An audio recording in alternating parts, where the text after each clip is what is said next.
2 de Reis, capítulo 22, versículo 8 até ao versículo 13, podem seguir também na tela.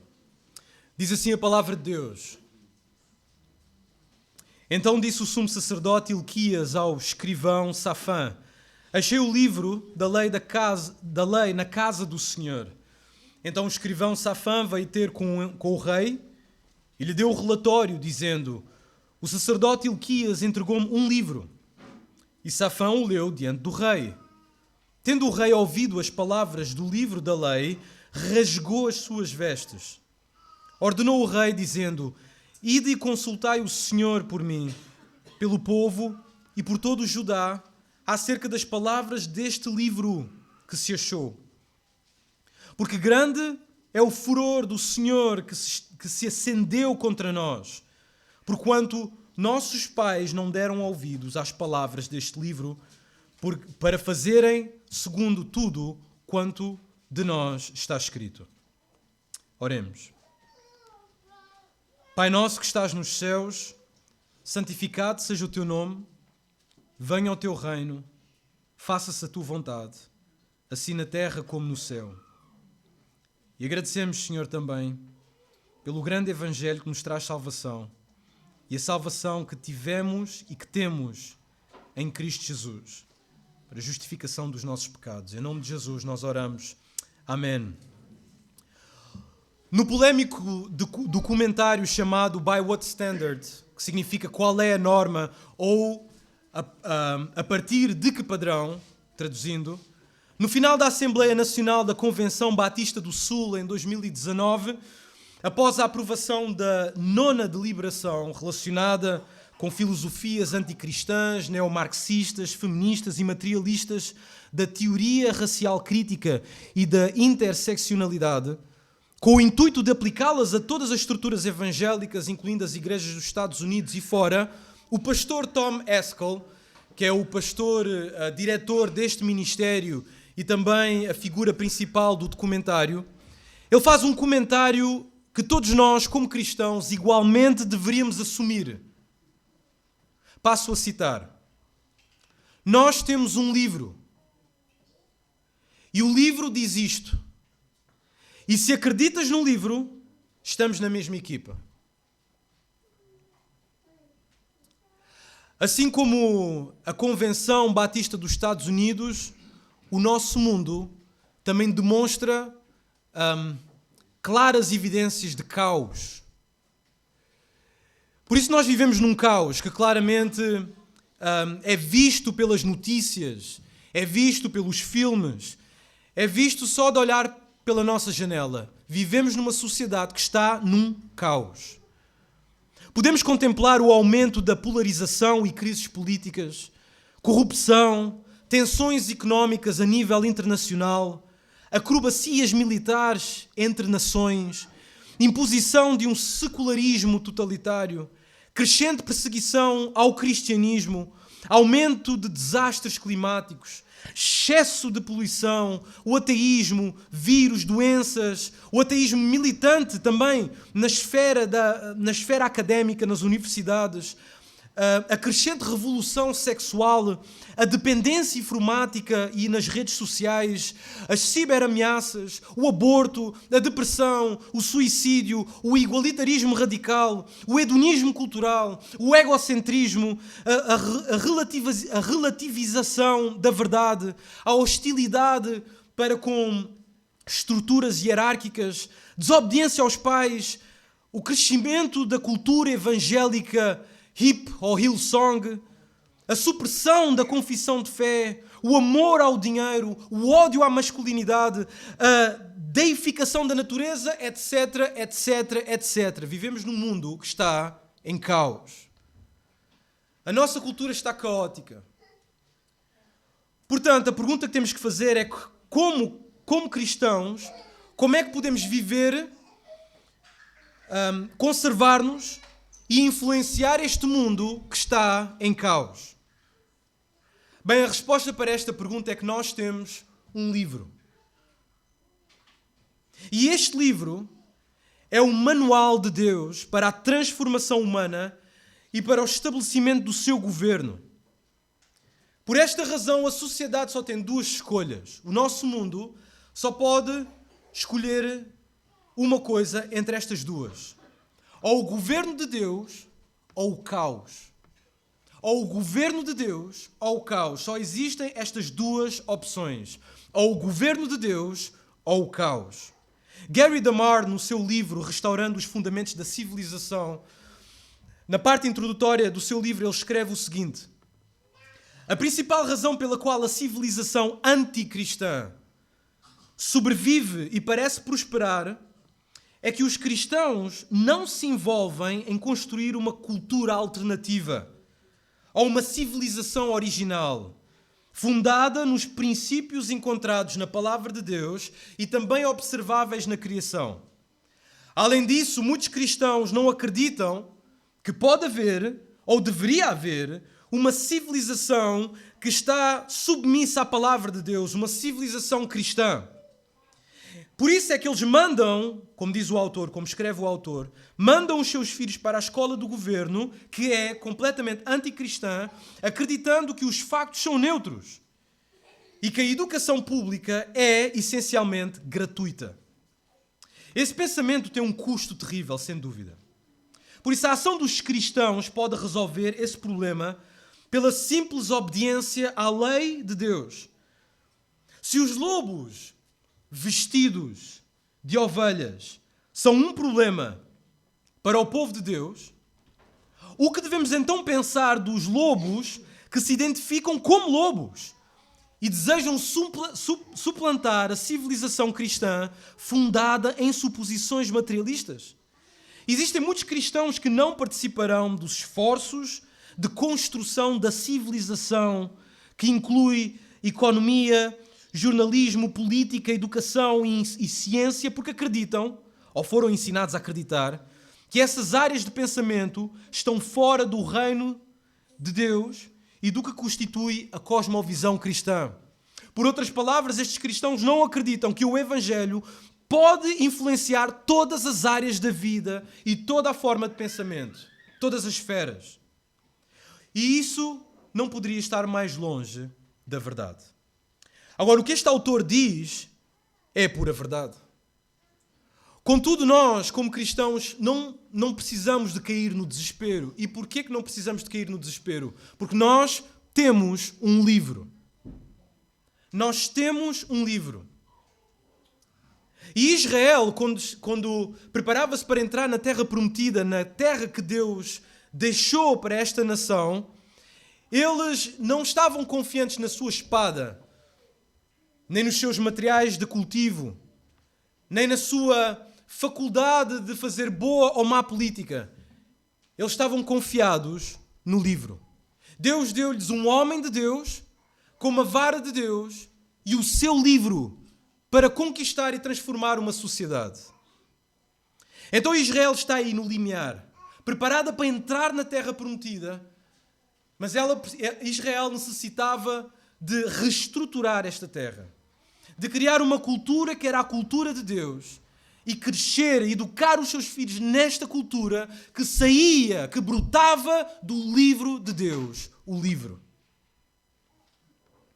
Isto faz-me lembrar, esta expressão, o livro, faz-me lembrar um grande debate que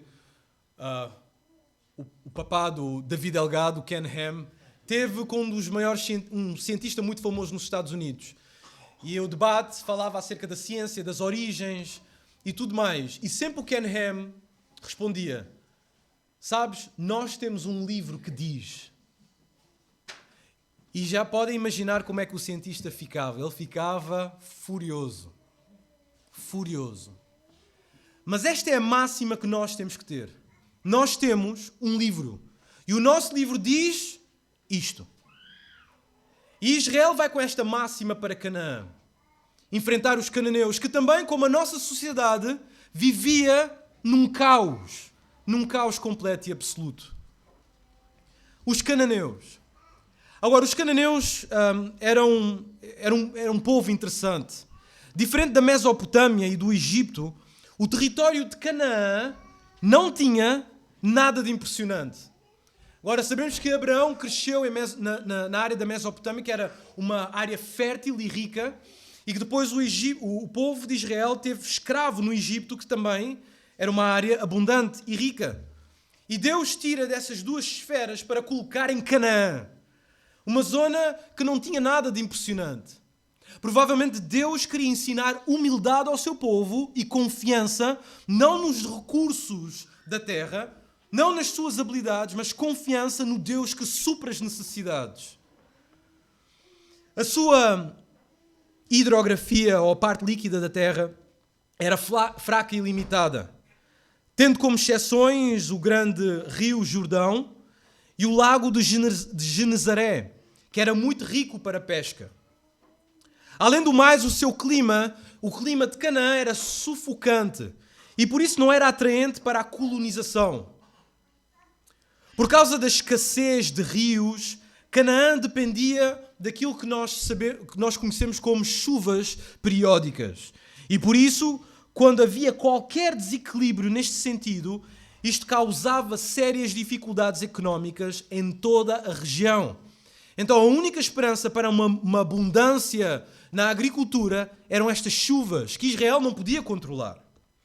Os cananeus não eram membros de uma nação e de um reino unificado. Isto é muito interessante para com Canaã. Nós pensamos que Canaã era um lugar que tinha um rei, que tinha uma política unificada, tinha uma estabilidade, mas nada disso. Não era uma nação única e não era um reino unificado. Por causa desta fragmentação política que havia, esta polarização e esta instabilidade política, este reino de Canaã sucumbia facilmente diante de domínios externos, diante de influências de ideias e diante de ocupações de outras nações. Não obstante, os cananeus, nomeadamente aqueles que viviam mais no litoral, os fenícios, eles eram conhecidos por ser grandes navegadores. Aliás, poderíamos até chamá-los de heróis do mar daquele tempo. Eles eram grandes navegadores e por isso eles comercializavam tudo. Tudo era apto para o negócio ou para ser vendido ou comprado. Estes fenícios, eles vendiam ouro, prata, animais e até pessoas. Tudo tinha um preço. Tudo tinha um código de barras. Muito como a nossa sociedade também. Ao mesmo tempo, estes fenícios foram pioneiros na produção de uma das especiarias mais valiosas da história, que é a púrpura. Todos aqueles que fazem ensino doméstico e usam o material do Answers in Genesis estão a abanar com a cabeça assim já. Nós já sabemos isso. E a verdade, púrpura era um material de grande valor. Tanto que até no Novo Testamento, quando Jesus fala do rico e do Lázaro, ele descreve o rico como um homem que vestia linho finíssimo e púrpura, de grande valor, para descrever que este homem era um homem de alta sociedade, muita riqueza e estava mergulhado no dinheiro. Além do mais, Canaã, por causa da sua estrutura social, tinha muita mistura cultural e, por sua vez, vários deuses. O multiculturalismo era evidente em Canaã. Ou seja, então podemos concluir que Canaã era um lugar onde não havia uma verdade absoluta. Cada um tinha a sua verdade, cada um tinha a sua cultura, cada um tinha o seu Deus, cada um tinha a sua forma de ver o mundo e tudo era válido. Havia uma enorme pluralidade de ideias, concepções, e isto estruturava a cultura de Canaã. Não havia um decreto absoluto que definisse a vida de Canaã e a sua estrutura política e social. Apesar disso, alguns dos ídolos cananeus, sendo Baal, como já leram muitas vezes na Bíblia, o principal deus, estes ídolos cananeus, e quando nós falamos naquele tempo de ídolos, nós já não usamos ídolos hoje em dia, ou não temos estátua, existem algumas sociedades, mas nós podemos trocando por miúdos e para falar a linguagem de hoje, podemos trocar esses ídolos por filosofias, pelas quais nós estamos dispostos a viver e a entregar a nossa vida. Então, estes ídolos, que eram filosofias também para os cananeus, eram deidades que determinavam como é que a estrutura social deveria andar, eles promoviam atos abomináveis. Eram abomináveis estes deuses. Entre estes atos que eles promoviam estava o culto à fertilidade pela prostituição ritual, em que pessoas iam envolver-se em uma série de orgias e fornicação dentro dos templos, porque acreditavam que isso seria bom para a terra e para a fertilização da terra. E também o sacrifício de crianças, desde recém-nascidos até crianças de 1 ou 2 anos, onde eles agarravam no bebê indefeso, inocente, e colocavam nos braços de uma estátua que estava incandescente a queimar, para que a criança fosse incinerada e que esta oferta fosse a um certo Deus. Usando as palavras de certo autor, estes deuses eram orgulhosos, violentos, cheios de cobiça e vingança. Os cultos, por isso, eram uma expressão do caráter dos deuses que eram adorados. Por outras palavras, o culto ia conforme o ditame do seu Deus. O Deus determinava, Deus tinha a declaração de fé e os seus súbditos guiavam o culto e a adoração conforme a regra desse Deus. Porém, isto não só acontecia no culto, senão também na vida cotidiana. Imaginem estar a conversar com alguém no café ali em Canaã e dizer: o que é que tu fizeste este fim de semana? Bem, este fim de semana o culto foi espetacular. Lá o meu vizinho teve o privilégio de sacrificar os 2 filhos. Então isto era a cosmovisão do povo de Canaã, que vivia neste caos, e eles viviam conforme os deuses e as filosofias da época. Nós olhamos para a sociedade e perguntamos: porquê que existe aborto? Porque existe um Deus por trás, ou uma filosofia que determina o comportamento da sociedade. Além do mais, os adoradores destes ídolos não estavam preocupados, isto é muito importante, e é um fator parecido com os nossos tempos de hoje.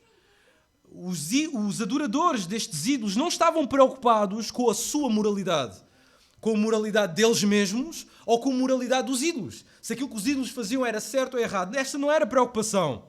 A preocupação deles era o poder. O poder que o ídolo dava na sociedade, aquilo que o ídolo podia oferecer e aquilo que o ídolo podia tirar. Isto é que era importante. Poder. Esta era uma sociedade, então, sem sombra de dúvida, como a nossa, mergulhada no caos.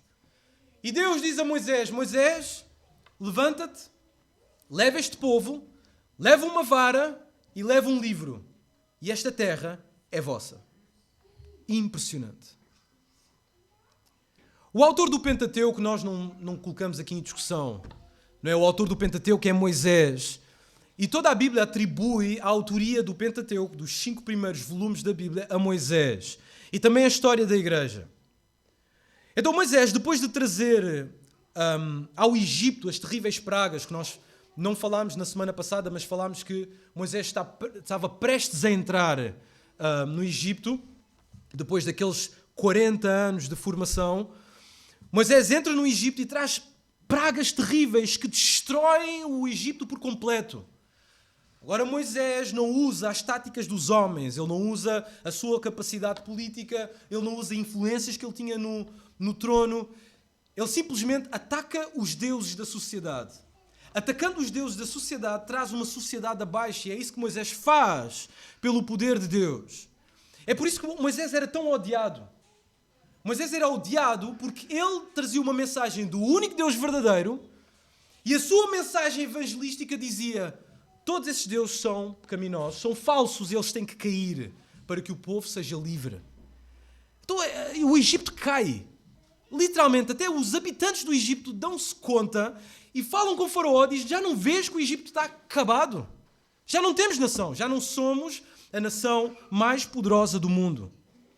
Então, a partir desse ponto, Moisés lidera o povo durante 40 anos. Mais 40 anos. Falámos dos primeiros 40 anos, da segunda etapa de 40 anos, e a terceira etapa de 40 anos são os 40 anos de instrução. E estes são os 40 anos em que Moisés prepara o livro.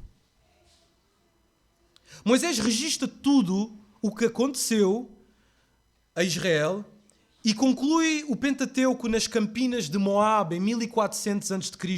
Pouco antes da sua morte, e pouco antes de introduzir o povo na terra de Canaã, naquela terra que está em caos. Então nós sabemos isto, nós sabemos que Moisés provavelmente completou este livro no final da sua vida por causa de Êxodo, capítulo 16, versículo 35, que diz: e comeram os filhos de Israel maná 40 anos, até que entraram em terra habitada. Comeram maná até que chegaram aos limites da terra de Canaã. Então Moisés está a descrever, não é? Ele está a escrever o livro de Êxodo, já sabendo quanto tempo é que este povo vai comer a mesma ementa durante 40 anos. Haja criatividade. 40 anos a comer maná, mas esta era a provisão de Deus. Então isto se torna evidente que Moisés escreveu este livro no final da sua vida. A estrutura do livro é importante para a preparação do povo na entrada de Canaã. Deus tinha que usar Moisés para estruturar um livro que não fosse só um livro comum, um livro que tu ou eu podemos decidir ler ou não ler. Não, Moisés tinha que criar um documento que obrigasse o povo a ser fiel a Deus. Ele tinha que não criar só um livro, ele tinha que criar um contrato. Então toda a estrutura do Pentateuco é semelhante aos tratados do Médio Oriente daquela época, do Antigo Oriente, em que o suzerano fazia um contrato com aquele que era salvo, com o súbdito, obrigando-o a obedecer ao seu senhor para obter bênçãos. Se o servo desobedecesse, obteria maldição. Então todo o Pentateuco tem esta estrutura para dizer ao povo que este não é só um livro, este é o livro do pacto. E este vai determinar toda a vossa vida.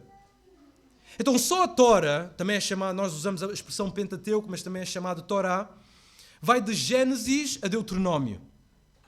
E Gênesis, isto é muita fruta, isto é muito livro, muitos capítulos, muito texto. Estamos aqui a falar de 20% do Antigo Testamento. Só o Pentateuco é do tamanho do Novo Testamento. Do Novo Testamento. E é seguro dizer que a sua extensão é tão relevante quanto a sua importância. Este é um único livro, grande, mas necessário, para que Israel tivesse uma declaração de fé. Estatutos para entrar na terra prometida. Em Josué capítulo 1, versículo 7 até ao versículo 8, é dito que a Tora é o livro da lei. O livro da lei. E é interessante que Deus diz a Josué que não são os livros da lei. Muitas vezes nós pensamos os livros de Moisés. E não é pecaminoso pensar assim, não está totalmente incorreto, mas a Bíblia demonstra a Tora, os 5 primeiros livros de Moisés, ou os 5 primeiros rolos, como o livro de Moisés. Este compêndio. E isto é muito importante porque nós estamos ansiosos para entrar no livro de Gênesis. Queremos entrar no primeiro livro da Bíblia. Mas a verdade é que já entramos no primeiro livro da Bíblia. Porque o Pentateuco é certamente o primeiro livro da Bíblia. Isto é claramente visto que o Pentateuco é só um livro por causa das suas divisões. A sua divisão é simples. O Pentateuco tem apenas 2 divisões, 2 partes que se destacam em todo o livro, que é o rolo de Gênesis e depois o Êxodo até o Deuteronômio. Êxodo até Deuteronômio. E é possível identificar esta divisão, eu acho que é fácil identificá-la, porque ambas as partes começam e terminam de forma muito parecida. Gênesis termina ou culmina com a bênção patriarcal, em Gênesis capítulo 49. Jacó abençoa e depois com a sua morte. Assim o livro termina. Este grande patriarca abençoa e morre. Deuteronômio, que é o último livro, termina da mesma forma. Com a bênção deste homem, Moisés, e depois a sua morte. Então provavelmente existe aí da parte do autor uma estrutura inerente ao texto que nos demonstra que este livro foi entregue para ser um núcleo só para todo o povo, para preparar o povo para a entrada na terra. Alguns eruditos acreditam que do capítulo 1 de Gênesis até ao Êxodo 19, temos aquilo que é chamado a introdução ou o prólogo, o prefácio do Pentateuco, da Tora. Se isto é o caso, apenas nesta porção introdutória do livro de Gênesis, um pedaço do Êxodo, temos a explicação para a libertação do povo do Egito. Não só isso, mas temos a explicação para a entrega dos 10 mandamentos. Porquê que o povo necessitava de 10 mandamentos? Ou, melhor dito, as 10 palavras? Porquê a formação de uma nova nação? Temos aí também a explicação para a ocupação da terra. Porquê que eles tinham que ocupar uma terra? Temos aí também a explicação para a destruição das nações ocupantes da terra prometida. O que causa mais escândalo na nossa sociedade e também naquilo que é chamado o novo ateísmo e também nos nossos amigos que não creem na Bíblia é as guerras do Antigo Testamento e que as pessoas gostam de chamar de genocídio. Bem, no livro de Gênesis vamos entender porque que Israel entra e extermina todas estas nações que ocupam Canaã. Portanto, grande parte do primeiro volume da Tora, que é o livro de Gênesis, até o Êxodo de Israel, temos um dos alicerces mais importantes da teologia para toda a Bíblia. Então este livro é muito, muito, muito importante, não só para aquilo que vai acontecer para Israel, mas para todas as Escrituras.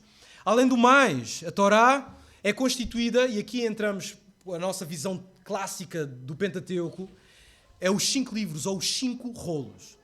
A Torá é constituída por 5 rolos.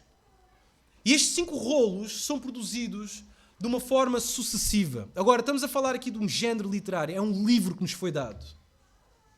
É um livro que foi dado ao povo de Israel para entrar na Terra Prometida. E o conteúdo deste livro é uma sequência histórica. E o que vemos nestes primeiros 5 rolos é que cada volume começa onde o último termina. Cada volume começa onde o último termina. Agora, isto é muito importante, porque Jesus, quando confronta os fariseus, em João capítulo 5, ele diz em João capítulo 5, versículo 45, não cuideis que eu vos hei de acusar para com o Pai. Há um que vos acusa, Moisés, em quem vós esperais.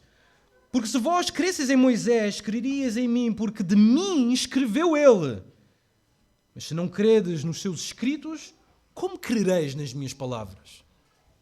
Então não crer nos escritos de Moisés é não crer no Messias, no Senhor Jesus Cristo. Existe uma ligação muito íntima entre este primeiro livro da Bíblia e a própria pessoa do Senhor Jesus Cristo.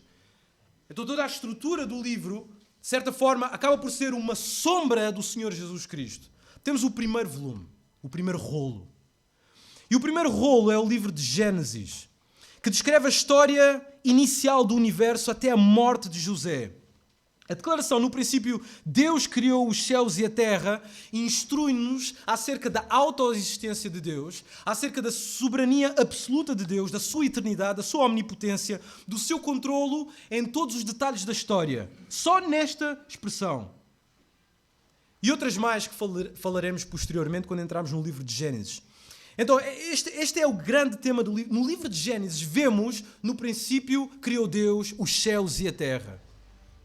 No princípio era o Verbo estava com Deus, e o Verbo era Deus, e tudo foi criado pelo Verbo. Então, se olharmos para o primeiro rolo e olharmos para Cristo, o que é que aprendemos acerca de Jesus? Que Jesus é o Criador de todo o universo, no primeiro rolo. Contudo, José morre, o povo é escravizado, logo, o que é que vai acontecer às promessas de Deus que tinham sido feitas a Abraão? E aqui entramos no nosso segundo rolo, que é o Êxodo. O seguinte livro é o Êxodo e começa onde Gênesis termina, com o enterro do grande líder José e o aumento da posteridade ou da família de Jacó, 12 filhos que se multiplicam. Assim dizem Êxodo capítulo 1, versículo 1, são estes os nomes dos filhos de Israel que entraram com Jacó no Egito e cada um entrou com a sua família. Então o tomo vai desde a morte de José até o acampamento no Monte Sinai. Todo este livro trata sobre isto. O grande tema deste livro é a guerra entre Jeová e os deuses do Egito. E como Deus escarnece dos deuses do Egito. E diz, eu vou libertar o meu povo. Não há nada que vocês possam fazer. Não há nenhum Deus que me impeça. E ele liberta o povo do Egito. Agora, é interessante porque se olharmos para Cristo e olharmos para o livro de Êxodo, vemos que Cristo é o nosso Cordeiro da Páscoa. É o nosso Cordeiro da Páscoa. O Êxodo está intimamente ligado à pessoa do Senhor Jesus Cristo. Consequentemente, o povo é conduzido pela nuvem até a construção do tabernáculo para a presença de Deus no mesmo. Isto acontece no livro de Êxodo. Depois temos o terceiro volume. E o terceiro volume, a história continua. O terceiro volume é o Levítico. E a narrativa inicia com estas palavras. Chamou o Senhor a Moisés. Levítico 1, versículo 1. E o intuito era instruir o povo mediante das leis e as cerimónias dadas no Monte Sinai e quanto à sua responsabilidade diante da santidade de Deus. Deus é santo. E aqui podemos ver duas características acerca de Jesus, não é? A partir deste livro, o Senhor Jesus é santo. Assim como Deus é santo.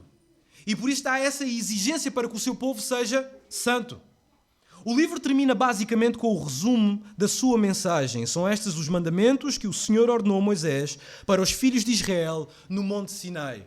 Então assim termina o livro de Levítico. Uma nota interessante acerca de Levítico é o sacerdócio e os sacrifícios. A santidade, tudo aquilo que acontece, toda aquela pesada descrição da morte, dos sacrifícios, das ofertas, tudo por causa do pecado, faz-nos pensar o que é que Cristo sofreu naquela cruz do Calvário. Ou seja, aquilo era um banho de sangue diário, em que animais eram sacrificados dia após dia, entregas eram feitas, sangue, sangue, sangue, sangue. Muito dinheiro era gasto para estes sacrifícios. Faz-nos pensar aquilo que estava sobre Jesus na cruz do Calvário. Depois daí transitamos para o quarto volume. O quarto volume é Números. E como Levítico inicia com Deus dirigindo-se a Moisés para que este faça um censo ao povo, uma contagem ao povo. O propósito era preparar a nação não para entrar felizes para sempre na terra e fazer alianças com o povo, mas entrar para a guerra. Guerra contra os inimigos de Deus. O que estava a acontecer neste momento aqui era uma espécie de cumprimento do dia do Senhor na terra de Canaã, em que Deus já tinha prometido isto. Que iria acontecer a estas nações que eram totalmente pagãs e inimigas de Deus. Além disto, é relatado as peregrinações do povo ao sair do Sinai. O título do livro em hebraico representa exatamente o seu conteúdo, é o tempo no deserto. O grande tempo que passa no deserto. E acontece isto por causa da rebeldia do povo, e vocês sabem o que é que aconteceu aqui. Então está aqui o povo, Deus preparou o povo de forma a que eles estivessem à volta do tabernáculo, numa posição que é uma posição de guerra. E vemos várias narrativas aqui, neste momento, em Números, que é importante. Uma delas é a serpente de bronze. E Jesus menciona que assim como os filhos de Israel tiveram que olhar para a serpente de bronze que foram levantadas, assim todo aquele que está morto no pecado, todo aquele que está preso, escravo da morte, todo aquele que está em perigo de vida, todo aquele que está no alvo do Deus irado, precisa de olhar para a cruz do Calvário para que seja salvo. Porquanto o veneno da serpente, o veneno do pecado, o veneno do mundo está na sua alma e a única salvação é olhar para o Filho, aquele que foi crucificado. Entramos no quinto volume, no quinto rolo, que é o Deuteronômio, que são uma série de poderosas pregações. E antes do povo fazer alguma coisa, antes do povo entrar neste empreendimento missionário, eles tinham que sentar à frente de Moisés, à frente do púlpito e ouvir uma série de pregações e leituras extensas da lei. Eles tinham que ouvir, porque aquilo era importante para preparar o povo para entrar na terra. Então Moisés faz estas pregações extensas, objetivas, claras e poderosas, com o objetivo de preparar o povo para entrar na terra prometida Canaã, a terra que estava em caos. Por conseguinte, o nome do livro literalmente significa segunda lei, porquanto este documento reafirma ou recapitula aquilo que já tinha sido dito antes no Sinai. E todas as leis. Não é uma nova lei. Não é uma nova revelação. Moisés literalmente foi à palavra para preparar o povo. Com todos estes volumes, não é? Estes volumes que vemos, estes 5 volumes, este último volume termina de uma forma interessante. E que se olharmos para Jesus, lembramos neste volume que Jesus é o profeta esperado. Virá outro profeta, disse Moisés. A ele deves ouvir. Então, se tu estás aqui esta manhã para ouvir a palavra de Deus, tu estás aqui esta manhã não para ouvir as minhas palavras, as palavras do pastor. Estás para ouvir as palavras do grande profeta que Deus enviou, o Senhor Jesus Cristo. E ele diz, crê em mim e ser salvo. Então nós olhamos para o livro Pentateuco, este grande volume, o primeiro livro do Antigo Testamento, e vemos que a sua natureza é singular. Todo o livro é estruturado para preparar o povo. Os primeiros 5 livros, ou os primeiros 5 rolos, conhecidos mais uma vez como a Torá, significa estatutos. Esse é o nome, estatutos, ordenanças, requerimentos legais, mandamentos. A Torá dá direção, foi desenhada para dar direção, e este é todo o espírito do livro da lei. Deus deu um livro ao povo para que eles tivessem uma declaração para a sua nação. Um estatuto para a sua nação.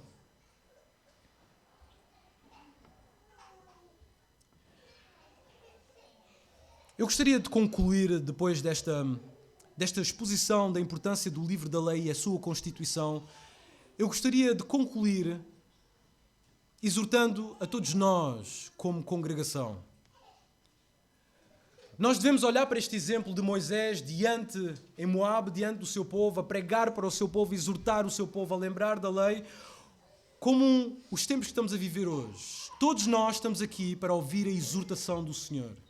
Porquanto nós temos um livro. E esta é a mensagem, nós temos um livro. Nós somos o povo de Deus. E como igreja, nós somos um organismo de instrução justamente por causa da palavra de Deus. A igreja é a coluna e o baluarte da verdade. E esta igreja que somos nós depende da revelação de Deus. Depende do livro de Gênesis a Apocalipse. Por isso, quando nos juntamos, lemos a palavra, estudamos a palavra, cantamos a palavra e aplicamos a palavra com o objetivo de nos preparar para uma cultura que está completamente em caos e que ela está a fazer força para entrar na igreja. E é aqui que eu acho, irmãos, no coração de cada membro da igreja, que começa a transformação e a reforma da sociedade. Celebramos a reforma? Celebramos a reforma. 500 anos de reforma protestante. Houve grandes homens de Deus que fizeram a diferença. Grandes homens que se levantaram com o seu bastão, o bastão de Deus, e foram para lembrar o povo da libertação de Deus. Mas o que fez a diferença na reforma protestante e nas grandes reformas da história foi o livro. O livro que afeta e impacta todos os quadrantes da nossa sociedade. Israel experimentou isto. Tarde demais, mas experimentou isto. Eles, depois de saírem, de entrarem em Canaã, eles fizeram tudo o contrário daquilo que Deus tinha dito para fazer. Moisés preveu isso. Disse, vocês estão-me a ouvir, mas não me estão a ouvir. Veio o próximo pregador. Disse, vocês estão-me a ouvir, mas vocês não me estão a ouvir. Vocês vão fazer tudo ao contrário. Imagina a frustração destes pastores que queriam lembrar Israel que eles têm um livro, mas toda a gente dizia aleluia, amém, mas todos faltavam no tempo de instrução do livro. Mas Israel teve outra experiência que foi tarde demais, e foi na experiência da passagem que nós lemos no início do rei Josias.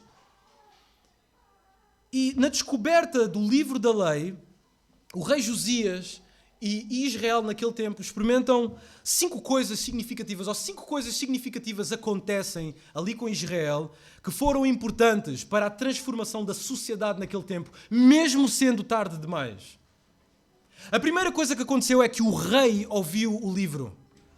O rei ouviu o livro. Diz assim a passagem de 2 de Reis, capítulo 22, versículo 10. Relatou mais o escrivão Safã ao rei, dizendo: o sacerdote Ilquias me entregou um livro. Um livro. E Safã o leu diante do rei. A leitura do livro. Do livro. Nós pensamos que o livro não pode chegar à nossa presidência.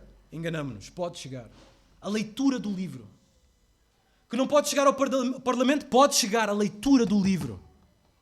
Não pode chegar às esferas do governo, pode. A leitura do livro. O rei ouviu o livro. Esta foi a primeira coisa que aconteceu. A segunda coisa que aconteceu foi o quebrantamento perante o livro. O rei quebrantou-se diante do livro.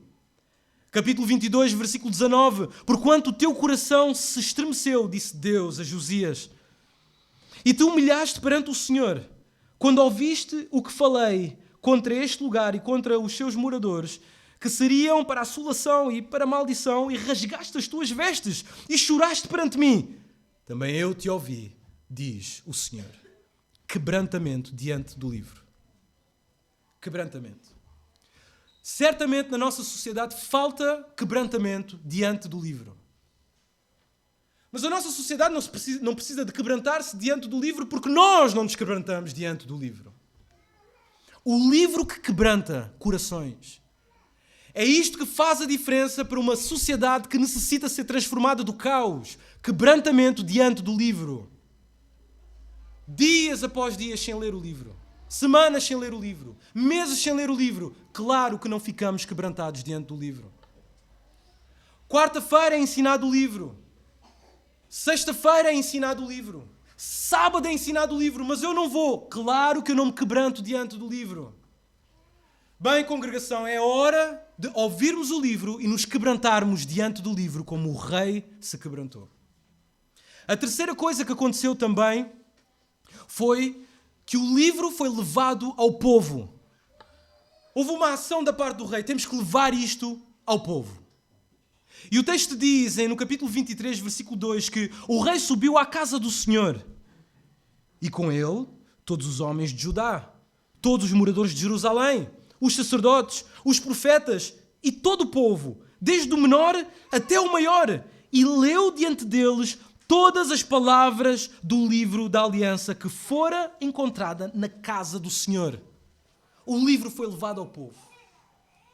Semana após semana, irmão, congregação, o livro é trazido a estas instalações, nos discipulados. É trazido quarta-feira, quinta-feira, sábado. É trazido o livro. Temos desculpas?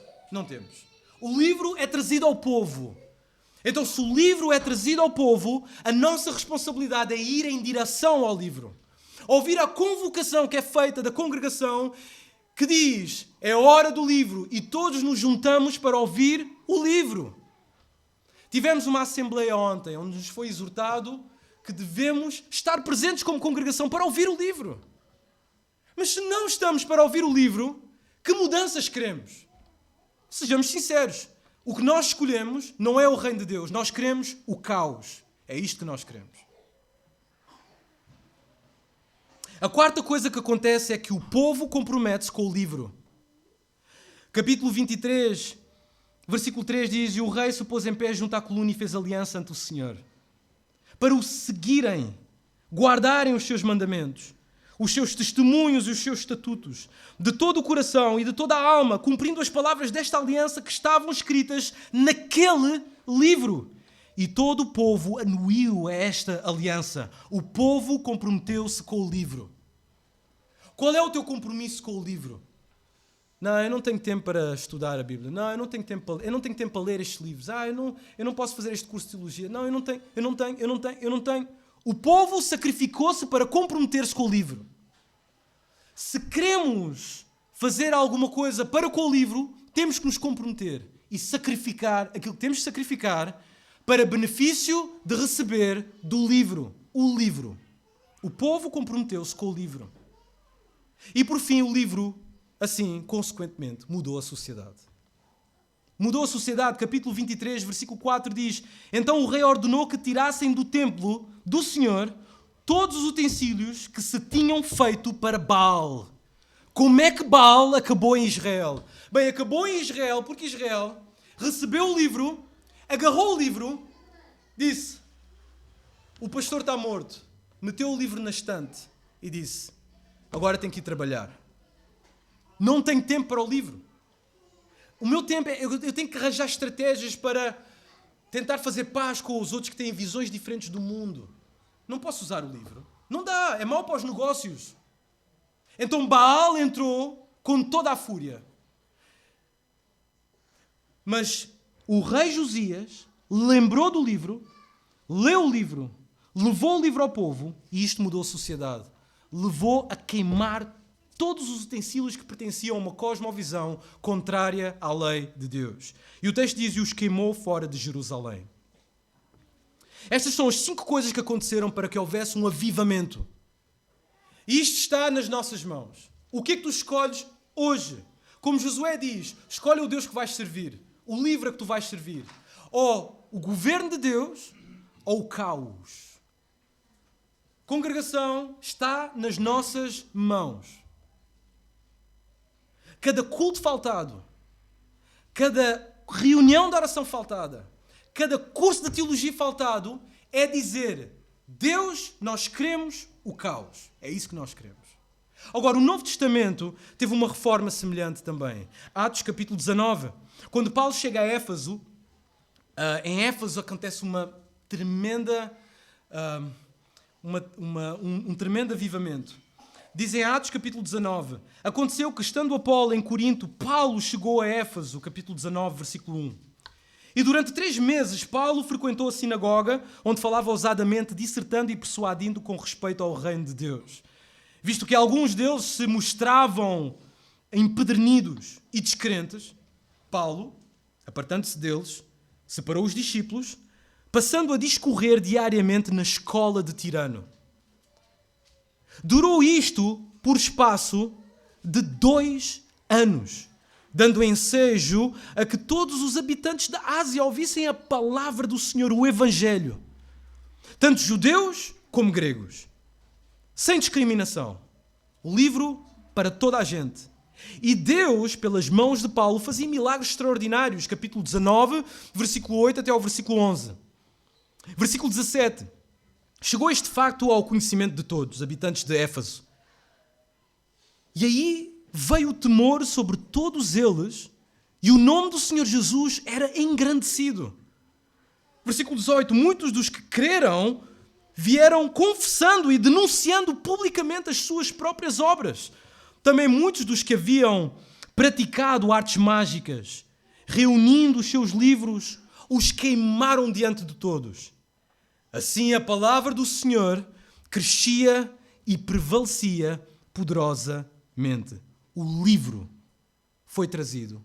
O livro transformou o coração da congregação. O livro transformou uma sociedade. O livro. Portanto, irmãos, para que o mesmo aconteça aqui,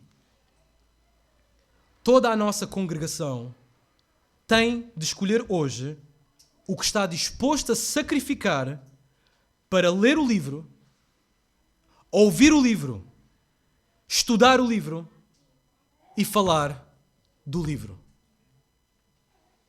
Hoje escolhe o que é que tu queres fazer não diante de mim, não diante da liderança, não diante do teu companheiro que está ao lado, mas diante de Deus e do seu livro. Senhor Deus, agradecemos pela tua palavra e ajuda-nos a assumir que nós temos um livro e não importa o que o mundo diga. Nós temos um livro, confiamos no teu livro, queremos aprender acerca do teu livro e queremos deixar esta maior herança para a nossa futura geração, o livro. Em nome de Jesus. Amém.